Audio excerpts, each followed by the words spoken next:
আমি বানিয়েছি এই দুটো বড় কিউবস যাতে 100 জন বাচ্চা কম্পিট করতে পারে 100 জন এই বড় লোকগুলোর সাথে। 100 ঘন্টা পর যে কিউবের ভেতরে সব থেকে বেশি লোক থাকবে তারা জিতে যাবে $5,00,000। 100 জন বাচ্চা তাদের প্যারেন্টসদের সাথে কম্পিট করতে চলেছে। আমাদের এখানে বন্ধ করে দেওয়া হয়েছে, দরজাও বন্ধ আছে, এখানে শুধু আমরা আছি। তোমরা কি বড়দের জিততে দেবে? না! তোমরা ওই বাচ্চাগুলোর কাছে হেরে যাবে না তো? তোমরা কি এই 5 লাখ নিজেদের মধ্যে ভাগ করে আমিও নেবে? ভাগ করে নিতে পছন্দ করি, আমিও ভাগ করে নেব। ঠিকই বলেছো, কিন্তু বিজয়ী টিমের যারা যারা বাকি থাকবে তাদের মধ্যেই এই টাকাটা ভাগ করে দেওয়া হবে। 1 ঘন্টা হয়ে গেছে। এখনো অব্দি আমার মাথা তো ঠিকঠাকই আছে। টেনশন চ্যালেঞ্জ 1 ঘন্টা সম্পূর্ণ হলো আর আমি $1,000 দিতে তৈরি যদি কেউ বাইরে যেতে চায় তো। আর এরপর কেউই এই চ্যালেঞ্জটা সম্পূর্ণ না হওয়া পর্যন্ত কোনো টাকা পাবে না। সিদ্ধান্ত নেওয়ার জন্য 60 সেকেন্ডই আছে আর উল্টো গোনা শুরু। $1,000 আমার জন্য যথেষ্ট নয়। আমি $1,000 জন্য বাইরে যাব। না! সবাই বাইরে চলে যাচ্ছে। 1 মিনিট, এ কি আপনার ছেলে? বাহ, বাবা ছেলে তো একই রকম। এইটা ঠিক নয়। আপনি হলেন আউট হওয়া শেষ খেলোয়াড়। এবার ড্যামেজ দেখা যাক। 1 ঘন্টার ভেতরেই আমরা এলিমিনেট করে দিয়েছি 10 জন বাচ্চা আর 12 জন অ্যাডাল্টকে। কি করে ওরা যেতে পারলো? এখন শুধু 88 জন আছি আমরা। এই মাত্র অনেকজন বাইরে চলে গেল। কি বলবো আমি বুঝতে পারছি না। যেহেতু আমরা জানি কারা এই চ্যালেঞ্জটা জিততে চাইছে তাই আমাদের একটা কাজ করেই বাকি আছে। ওনাদের এটা সাইন করতে হবে। আমাদের এই পেপারটা সাইন করতে হবে যেটাই লেখা আছে আমাদের বাচ্চারা নিজ দায়িত্বে টাকা খরচ করতে পারবে আর সেটা আমরা রাখতে পারবো হ্যাঁ, না। যদি বাচ্চারা যেতে তো। আমি বিশ্বাসই করতে পারছি না এরা সাইন আর করছে। ক্রিস বাথরুম নিয়ে এসেছে। টয়লেট নিয়ে চলে এসেছি। ঠিক আছে, নামাও। পোর্টেবল টয়লেটকে সরানোর জন্য কতজন ইউটিউবারের দরকার? টাইম। বাথরুম! এখানে এত দুর্গন্ধ বেরোচ্ছে যে এদের ড্রিল করে একটা গর্ত করতে হয়েছে। খুবই দুর্গন্ধ বেরোচ্ছে। কেউ কি এর ভেতরে গেছে? হ্যাঁ। তা আমাকে কেউ বলনি কেন? ও আই এম সরি। শান্তিতে হালকা হয়ে নাও। জানি না তুমি এটা কি করে করলে, কিন্তু বলো এটা দুর্গন্ধের পাইপ, তাই না? হ্যাঁ, ওটাই।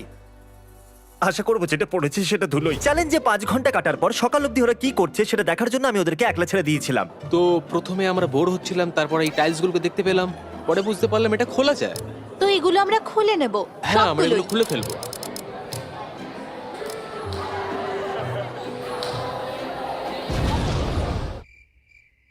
কাল কারা কারা স্কুলে যাবে? এই নাও, ওদিকে দাঁড়িয়ে পড়ো। হেই নোলান, একটু হ্যাঁ। বাইরে এসো। আরে তোমরা সবসময় আমার সাথে এরকম এই গানগুলো খুবই মজাদার। আমার কাছে একটা আইডিয়া আচ্ছা। আছে। আর পরের দিন সকালে একটা বাচ্চা দেখার চেষ্টা করলো যে কতজন অ্যালার্ট বাকি আছে। এই, ও চিটিং করছে। ওদের কি একবার বলবে তোমাকে এই 5 লাখ থেকে দূরে নিয়ে যেতে হবে? ওখানে কতজন আছে? বন্ধ করো দরজা। আর এরপর দুটো টিমই 78-এ এসে টাই হয়ে গেল। আর দেখা যাক এরপর কাউকে বাইরে বার করা যায় কিনা। আপনাদের সকলের জন্য ওটমিল এটা এনেছি। একদমই ভালো নয়। এটা কে বানিয়েছে? আমি জানি না। ও খুব বাজে কাজ করেছে, ওর লাইসেন্স ক্যান্সেল হওয়া উচিত। কি হলো তোমাদের? তোমরা এভাবেই বেরিয়ে এলে? এসব কি হচ্ছে? ওহো, এই ওটমিল সব সময় কাজ করে। আচ্ছা, তোমরা যে এবার বাইরে চলে এলে, কি মনে হচ্ছে কে জিতবে? ওনারা? হ্যাঁ, এই ওটমিলটা খুবই খারাপ খেতে, একদমই জঘন্য। আরে না! কেউ ডাক্তারকে ডাকো। ওটমিল কেউই পছন্দ করলো না। এর মধ্যে একটুও চিনি নেই। আমি একটা আইডিয়া পেয়েছি। দুজন বাইরে এলেই সবাই টাকো বেল পাবে। না! এবার আমি একই অফার অ্যাডাল্টদেরও দিতে চলেছি, কিন্তু হয়তো ওদের অন্য জিনিস চাই। আমাকে শুধু 1 কাপ কফি এনে দাও। কফি। ক্যাফিন। তো মোদ্দা কথা হলো এটাই, আপনারা যদি কফি চান তাহলে দুজন লোককে বাইরে যেতে হবে। আমি 75 কাপ কফি নিয়ে আসবো। আপনারা এটা করবেন? আর এটা ইউটিউবে কবে আসবে? ইউটিউবে? নোলান 75 কাপ কফি আনার প্রতিশ্রুতি দিয়েছে। দেখা যাক স্টারবাকস কিভাবে রিঅ্যাক্ট করে। আমি কি 75 কাপ কফি পেতে পারি? 75 কি? যদিও বাচ্চারা আমার অফার রিজেক্ট করে দিয়েছিল, তবুও কিছু বাচ্চা বাইরে যাওয়ার সিদ্ধান্ত নিল। কি? মনে হচ্ছে এখান থেকে কেউ বাইরে বেরোতে চলেছে।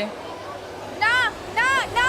আমি চলে যাচ্ছি। আমাদেরই টাকা পারবে, ওরা যেতে চাইলে যাক। আমরা কফি নিয়ে এসেছি। কফির জন্য অসংখ্য ধন্যবাদ। এখন সবাইকে খুব খুশি দেখাচ্ছে। Thank you. এবার আমরা চ্যালেঞ্জের মজা দ্বিগুণ করতে চলেছি। কার্ল, নোলান, দুটো দরজাই খুলে দাও। এই দুটো কিউবের সামনে একটা বড় বাটন রাখা হয়েছে আর পরবর্তী 24 ঘন্টায় এই বাটনগুলো যে কোনো মুহূর্তেই সবুজ হয়ে যাবে। আর যে টিম এই গ্রিন বাটনটা সবার আগে টিপে দেবে সে অন্য টিমের জোন ছোট করতে পারবে। আর কার্ল, যখনই তোমার মনে হবে তুমি এই বাটনটাকে গ্রিন করে দিতে পারো। এখন এটা তোমার উপরে, ঠিক তুমি আছে? এটা দেখেছো? তোমার পা কিন্তু এই লাইন থেকে 1 ইঞ্চি দূরে। তোমার কাছে এটার কোনো স্ট্র্যাটেজি আছে? আমার কাছে 3 জন লোক আছে যারা দৌড়ানোর জন্য প্রস্তুত। 3? আমরা এইমাত্র কফি খেয়েছি, তাই আমরা হ্যাঁ, এখন ঠিক প্রস্তুত। বলেছো। আমি এর কালার চেঞ্জ করে ব্লু করতে চলেছি, দেখা যাক এবার কি হয়। না, না, না, না। এটা খুব খারাপ। খারাপ আমি ছিল আউট হয়ে গেলাম। তুমি আউট হয়ে গেলে? আরে তোমাদের দুজনকেই এবার বাইরে যেতে হবে। Bye. চলো। এবার তোমরা শুধু 50 জন আছো, ওরা কজন আছে? আমার মনে হয় 60। আমরা আবার কিছুবার কালার চেঞ্জ করব আর শেষে গ্রিন করব।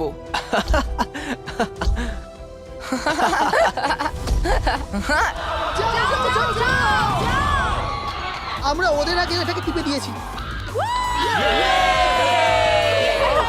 তোমরা শুধু একটুখানির জন্য হেরে গেলে, সরি। আমি টিমকে নিরাশ করেছি। I am sorry. দেখো ওরা তবুও খুশি। তাহলে দ্বিতীয় দিনও শেষ হলো আর বাচ্চাদের টিম থেকে 18 জন আউট হয়ে গেছে। কেমন আছো সবাই? আমার কাছে একটা নতুন অফার আছে। হয়তো আমরা সবাই মানি যে ওট মিল বেকার, কিন্তু যদি তোমরা আমাকে তোমাদের জোন কম করতে দাও তাহলে আমি তোমাদেরকে ডিনারে পিৎজা খাওয়াবো। আমরা সবাই বাড়ি যাওয়া অবধি ওট মিলই খাবো। তোমাদের কাছে ডিসাইড করার জন্য 1 মিনিট আছে। Pizza pizza oatmeal. আমি তো শুধু এটারই অপেক্ষা করছিলাম। আমাকে ক্ষমা করে দিও, এসব আমাকে জিমে করাচ্ছে। ঠিক আছে, তোমরা এনজয় করো। যদি আমি আউট হয়ে যাই তাহলে তার কারণ হবে এটা। তাই প্রতিশ্রুতি অনুযায়ী তোমাদের সকলের জন্য পিৎজা এসে গেছে। এটা তুমি নাও। আমার কাছে সবার জন্য পিৎজা আছে। আমি একটা গোটা পিৎজা আমার তো পেয়েছি। কান্না পাচ্ছে। এর জন্য কি জোন কম করার সিদ্ধান্ত সঠিক ছিল? দিনের বেলা তেমন বেশি কিছু হয়নি, কিন্তু রাত্রি হতেই যতটা ভেবেছিলাম তার থেকেও কঠিন ছিল এটা। জোন এত ছোট হয়ে যাচ্ছে যে আর জায়গায় নেই। এখন 60 জন অ্যাডাল্ট বাকি আছে, তাহলে বাচ্চা কজন থাকবে? যদি ওরাও আমাদের মতন রোজ ওটমিল পায় তাহলে 15 জন বাকি আছে। এমন মনে হচ্ছে যে আমরা হেরে যাচ্ছি। চতুর্থ দিন আসতেই সবাই আচমকাই খুবই বোর হচ্ছিল। তাই আমরা ভাবলাম ওদেরকে সারপ্রাইজ দেওয়া যাক। এটা কোনো ড্রিল নয়। তোমাদের কি প্যারেন্টসদের সাথে কথা বলার জন্য পাইপ চাই? হ্যাঁ। ঠিক আছে, এখনই আসছি। আমি খুবই এক্সাইটেড। হাই। মা এখনো এখানে আছে। জেসিকা ও এখানে নেই। ওইখানে নেই। সত্যি? হ্যাঁ ও নেই। হ্যালো। হ্যালো। খুব ভালো, আমার আমার তোমার সোনা। কথা খুব মনে পড়ছে। এই হাল ছেড়ো না, রেড লাইন থেকে দূরে থাকো। আই লাভ ইউ সোনা। Sorry guys. বয়েজ প্র্যাঙ্ক করে দেখতে চাইছিল যে কেউ ফাঁসে কিনা। এটা খালি ব্রিফকেস। আমরা এটাকে ভেতরে নিয়ে যাব আর লোকেদের বাইরে নিয়ে আসার চেষ্টা করব। হাই বন্ধুরা, এটা দেখতে পাচ্ছো? ওরা এই জালে ফাঁসতে চলেছে। আরে না, যেও না, যেও না। যেও না। চলে এসো এদিকে। ইয়া! তাহলে তুমি এক্ষুনি বললে তুমি বাইরে বেরোতে চাও, তাই তো? হ্যাঁ। ওটাতে 10,000 থাকতে পারতো, কিন্তু অন্যান্য ভিডিওর মতো ওটাও খালি ছিল। ওরা যেটা করছে এটাতে আমার ভরসা নেই। আমি জানি অ্যাডাল্টরা খুব স্মার্ট, কিন্তু ওরা এরকম জালে ফাঁসবে না। একদমই ফাঁসবে না। অ্যাটেনশন! কি হয়েছে? কি? ওফো, চলে যা এখান থেকে। এটা শুধু একটা খালি ব্রিফকেস। মনে আছে জিমি বলেছিল ও শুধু একবারই $1000 দেবে, তারপর কিন্তু আর দেবে না। আমরা এটা আবার করতে চলেছি, কিন্তু এইবার এটা সত্যি রক করবে। না, যেও না। আরো একজন বাইরে চলে গেল। দেখা যাক এরা আবার ফাঁসে কিনা। এবার এখন যে বেরোবে সে সত্যি মাথা মোটা। আর এবারে আমরা শুধু এতে $1 রাখবো। অ্যাটেনশন! না, মানে কেন? শুধু $1 জন্য। আমি তো ওটা দেখতেও পেলাম না। ও এটার জন্য বাইরে চলে এসেছে, কিন্তু ও একটা বাচ্চা। আপনি সত্যিই খুব ছেলে মানুষ। মানে আমি বলতে চাইলাম আমাকে কি দোষ দেবে? এবার আমি ওদেরকে শুধু খালি ব্রিফকেস দেখাবো, দেখা যাক ওরা বাইরে আসে কিনা। ব্রিফকেসের ভেতর জলের বোতল ফেলে আমি দেখা ট্রাই যাক। করবো। মনে হচ্ছে ওদের চাই না। অ্যাডাল্টদের তো নিশ্চয়ই একটুকু কমন সেন্স অ্যাডাল্টরা তো থাকবে। স্মার্টই হয়। যদি কেউ না, বাইরে আসে আমার মনে তাহলে হয় যে কিন্তু ওরা। ও মাই গড! আমি বলতে চাইছিলাম যে বাচ্চারা এই জালে ফাঁসে। আমার তোমাদের উপর ভরসা আছে। জিমি কাল থেকে এখানে আসেনি, আর এখন ছাদ থেকে আওয়াজ আসছে। এবার দেখা যাক কি হয়। আর এখন আমরা এই কিউবের উপরে আছি। একটা বেলুন নিয়ে। আমরা খেলোয়াড়দের বললাম যে এই বেলুনটাকে ফাটানো যাবে না, আর অর্ডার ফলো করলে পানিশমেন্ট পাবে না। নিচে ফেলে দাও। আর ওদের বেলুন ফাটার অপেক্ষা করতে করতে আমি আপনাদের আমাদের স্পন্সর নার্ভ সম্পর্কে বলছি। এটা হলো ওদের মিথিক জেল ফায়ার ব্লাস্টার। এই দেখুন, এটা জেল প্যালেট শুট করে। যদি শৈশবেও আমাদের কাছে এরকম কোনো জিনিস থাকতো। এটা দারুণ। এই জিনিসটা সত্যিই অসাধারণ। এটা এতই ভালো যে আমি আমার জন্য একটা বানিয়েছি। এটা হলো একটা brand new mister beast nerve blaster. আপনারা দেখছেন আমাদের গানের হপার বেশি স্মুথ, এর স্টক রিট্রাক্টেবল আর রিচার্জেবল ব্যাটারিও আছে। আর একে সেমি ফায়ারে রেখে একটা করে গুলি চালাতেও পারো অথবা ফুল অটোতে। আর এর কার্ড রেজিস্টে অনেকগুলো গুলি থাকে। সাবধানে। ও, ওরা বেলুনটা ফাটিয়ে দিয়েছে। ওটাকে আরো কাছে আনো, আর একটু কাছে আনো। আমরা লিমিটেড পিস বানিয়েছি, তাহলে লিংকে গিয়ে ক্লিক করুন আর প্রি অর্ডার করুন এই mister beast nerve blaster. Nerve অথবা কিচ্ছু নয়। এটা খুবই মজাদার। ওকে, তাহলে সবাই কেমন আছো? বেলুনের ভেতরে নোট কার কাছে আছে? যেহেতু আপনারা এই বেলুনটা ফাটিয়ে দিয়েছেন, আমরা এরিয়া কম করে দেব। নোলানি ওটা সোজা হ্যাঁ। দেয়ালে ফেলেছিল। তাহলে কি নোলেনের ভুল? না, নোলানের ভুল, নোলানের ভুল, নোলানের ভুল। এর একদম বাজে কথা বলছে। কেমন আছেন আপনারা? এটা বাচ্চাদের ফাটানো বেলুনের ভেতর থেকে পাওয়া গেছে। যেহেতু আপনারা বেলুন ফাটিয়ে দিয়েছেন তাই আপনাদের জোন ছোট করা হবে। তাহলে আপনারা টেস্ট পাস করে গেছেন। কিন্তু যখন আমরা নিচে আসছিলাম তখন কেউ লাইনের ওপরে পা রেখে দিয়েছিল। কাল একটু সবাইকে ফুটেজ দেখাও। এই দেখুন, তারপরেও আপনি আরেকবার লাইনে পা রেখেছিলেন। আমি আপনাদের জন্য টাকা ছেড়ে দিয়ে চলে যাচ্ছি। এখানে আসার জন্য ধন্যবাদ স্যার। জানো এটা কি? না, একটা টেবিল। আমার পিছনে এসো। ও মাই গড, এটা কি? এই কাপড়টা সরানোর আগে তাড়াতাড়ি কেউ লিডার হয়ে যাও। তুমি ঠিক আছে, তাহলে আপনাকে সিম্পলি 1 থেকে 5-এর মধ্যে একটা নাম্বার বাছতে হবে। ঠিক আছে, এটা হলো আপনাদের কিউব আর এটা হলো ওই বাচ্চাদের কিউব। এদের বাছা নাম্বার ডিসাইড করবে যে অন্য টিমের কিউবকে কতগুলো লাইনে ডিভাইড করা হবে। তোমাকে লাইনটা ড্র করতে হবে। ওকে, 1 থেকে 5-এর মধ্যে একটা নাম্বার বাছো। ও ওকে, মাঝখানের নাম্বার। ও বুম! আর এখন দেখা যাক অ্যাডাল্টরা তোমাদের কিউবটাকে নিয়ে কি করেছে। ও দেখো। এটা অতটাও খারাপ নয়। ওকে, যদিও এই লাইনগুলো বেশি জায়গা নেয় না, কিন্তু এগুলো ক্রস করার সময় অনেক ভুল হতেই পারে। এবার এখানে টেনশন আরো বাড়তে চলেছে। বাথরুম যাওয়ার সময় একটু সাবধানে যেও। আমি থাকলে এতবার লাইন ক্রস করতাম না। সবাই এটা এতবার ক্রস করছে কেন? এটা মুশকিল, রাতটা মজার হবে। আপনি চলে যাওয়ার পর এখানে 50 জন লোক বাকি রইলো। তার মানে ওরা যদি সবাই শেষ অবধি থাকে তাহলে সবাই $10,000 করে পাবে। খুবই ভালো ব্যাপার এটা। আমি চলে গেলে ওরা অনেক বেশি টাকা পাবে। এদের মধ্যে কোনো বাচ্চাই 5 দিন ধরে স্কুল যায়নি। এই জন্য আমি এদের টিচারের জন্য কিছু বিশেষ করতে চেয়েছিলাম। সবার প্রথমে তো আমি স্টুডেন্টদের নিয়ে যাওয়ার জন্য ক্ষমা চাইছি। ওরা এই সময় $5 লাখ জন্য কম্পিট করছে। আর চ্যালেঞ্জের সময় আমি ওদেরকে জিজ্ঞাসা করেছিলাম ওদের ফেভারিট টিচারকে, আর ওরা বলেছিল যে আপনি। আমাকে শুধু 1 সেকেন্ড দিন। ওদের অঙ্ক ভালো লাগে? আশা করবো আপনারও ভালো লাগবে, কারণ আমি চাইবো আপনি গুনে নিন এখানে কত টাকা আছে। আপনি কি মজা করছেন? নিশ্চয়ই মজা করছেন। একদমই নয়। তো আমি এই টাকাগুলোকে এখানে যদি রাখছি। তোমরা যেত আর ম্যাথ স্টুডেন্ট হও তাহলে সারা বছরে কোনো হোমওয়ার্ক দেব না। সত্যি? হ্যাঁ, একদম আমি এক্ষুনি সত্যি। গিয়ে ওদেরকে এটা তো বলছি। আমাদের ম্যাম। ও মাই গড। উনি তো চমকেই গেছিলেন। উনি এটাও বলেছেন যে যদি তোমরা যেত তাহলে গোটা বছর কোনো হোমওয়ার্ক নয়। আমরা চ্যালেঞ্জের শেষ 2 ঘন্টা বাকি আছে। আমি ওদের ওট মিল ছাড়াও আরো কিছু দিতে চেয়েছিলাম, তাহলে এটা একদম পারফেক্ট টাইম। দেখা যাক ওদের আমার চকলেট পছন্দ হয় কিনা। অ্যাটেনশন, আমার কাছে আছে ভেজিটেবলস, আর যদি তোমরা বলো হার্সিস বেকার তাহলে তোমরা এটা পাবে। এটা হলো আমাদের মিল্ক চকলেট ক্রাঞ্চ বার, তাড়াতাড়ি ওয়ালমার্টে পাওয়া যাবে। হার্শি বেকার আর ফিস্টেবলস ঠিক দারুণ। বলেছো। হার্শি এই নাও। বেকার। আমি মানছি। আমার হার্শিস এটা খুব বেকার। ভালো কোনটা লেগেছে। বলো তো? এগুলো পেরেন্টসদের দিও না। 3, 2, 1।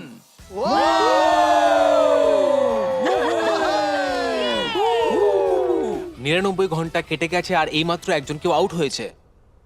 সে লাইনে পা রেখেছিল। না। আরে না না আরে না। I am sorry. আমি আপনাকে $5,000 দেবো। আমি জিমির কাছ থেকে তো পারমিশন নিইনি, কিন্তু হ্যাঁ, ওর কাছ থেকে আমি পরে ক্ষমা চেয়ে নেবো। ভালোই করেছো। এখন শুধু 30 মিনিট বাকি আছে। আমরাই জিতবো একদম। আমি প্রার্থনা করছি যে বাচ্চাদের সংখ্যা আমাদের থেকে কম হয়। কি মনে হয় আর কতজন পেরেন্টস বাকি আছে? আমার মনে হয় 73। আমরা এখানে অনেক দিন ধরে আছি আর আমরা বড়রা জেতার জন্য খুবই আগ্রহী। আমি এটা জানার জন্য খুবই উৎসাহী যে ওখানে বাচ্চাদের ঘরে কি হচ্ছে। এখান থেকে বেরোনোর পর সবার আগে কি করবে? আমি শাওয়ার নেব। অ্যাডাল্টসরাই জিতবে। সরি বাবু। পেরেন্টসরা হারবে। শুরুতে এখানে 100 জন ছোট বাচ্চা আর 100 জন অ্যাডাল্ট ছিল। বাইরে আসার পর ওদের মুখ দেখার জন্য আমি ব্যাকুল হয়ে উঠেছি। তাহলে ঠিক আছে, 10, 9, 8, 7, 6, 5, 4, 3, 2, 1। এই চ্যালেঞ্জটা অফিশিয়ালি শেষ হলো। সমস্ত খেলোয়াড় আপনারা কিউব থেকে বাইরে বেরোতে পারেন। চলুন সামনে চলে আসুন। আসুন আসুন, এখানে এসে দাঁড়িয়ে পড়ুন। আসুন। আর এবার সময় এসেছে উইনার অ্যানাউন্স করার। তাহলে এই চ্যালেঞ্জকে জিতেছে, তাও আবার বেশি ব্যবধানে, আমাদের অ্যাডাল্টসরা।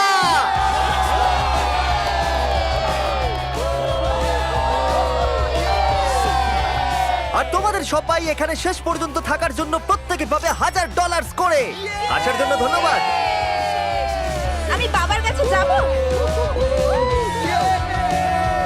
ও মাই গড, তুমি করতে পেরেছো সোনা।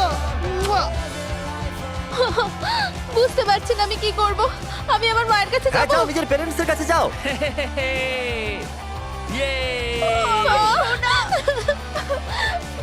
আমি জানতাম তুমি পারবে। আমি তোমায় খুব মিস করেছি। তুমি খুব ভালো তোমার কথা করেছো। খুব মনে পড়ছিল।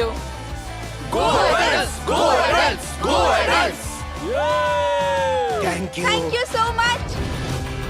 আজকে খেলবো আমরা মজার দাদা, যেগুলো উত্তর দেওয়ার জন্য সময় পাবেন 15 সেকেন্ড। সো বেশি কথা না বলে শুরু করি আজকে দাদাগুলা। প্রথম দাদা হইতাছে জলে কিন্তু পড়ে না, আসলে এই প্রাণীটা কি?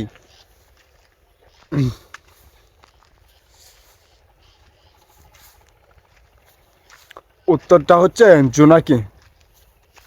দ্বিতীয় দাদা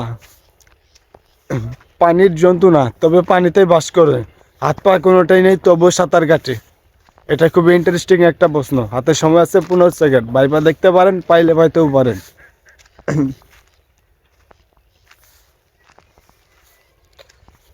যারা উত্তর পেরেছেন আলহামদুলিল্লাহ, আর যারা পারেন নাই তাদেরকে জন্য বলছি।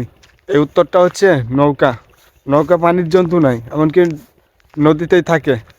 আবার এটার কোনো হাতে পারে না, তবুও সে সাঁতার কাটে।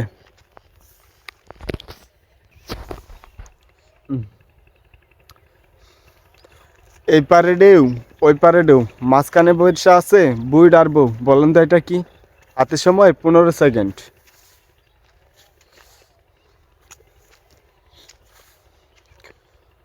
যারা উত্তর পেরেছেন আলহামদুলিল্লাহ, আর যারা পারেন নাই তাদের জন্য বলতেছি, এইটা হইলো কচুরি পানা। এরপরের দাদা, অপর থেকে আসলো বুড়ি, সাদা কাপড় পরে মা আনন্দে খেতে বসলো, গান নেড়ে নেড়ে। উত্তরটা কি? হাতে সময় 15 সেকেন্ড।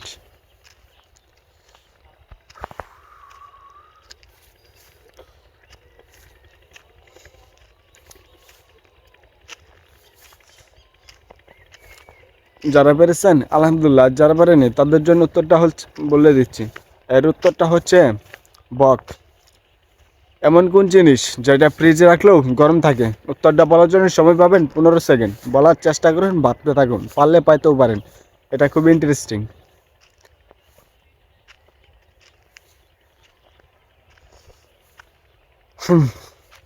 এর উত্তরটা হচ্ছে গরম মশলা।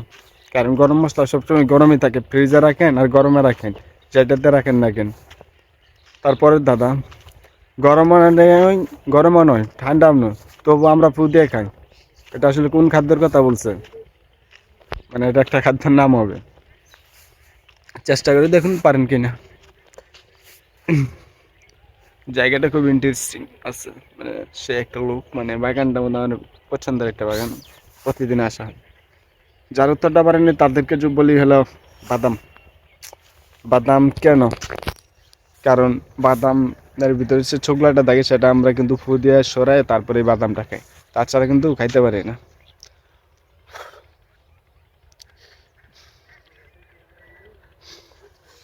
মানে অল্প কিছু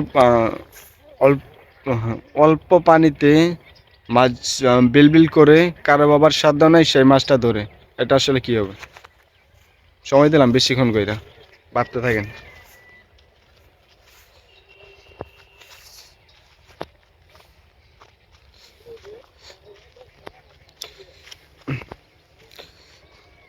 উত্তরটা হচ্ছে ফুটন্ত ভাত। কারণ ফুটন্ত ভাতে হাত দিয়ে কেউ নিজের হাতটা পোড়াতে চাইবে না, এটাই উত্তর।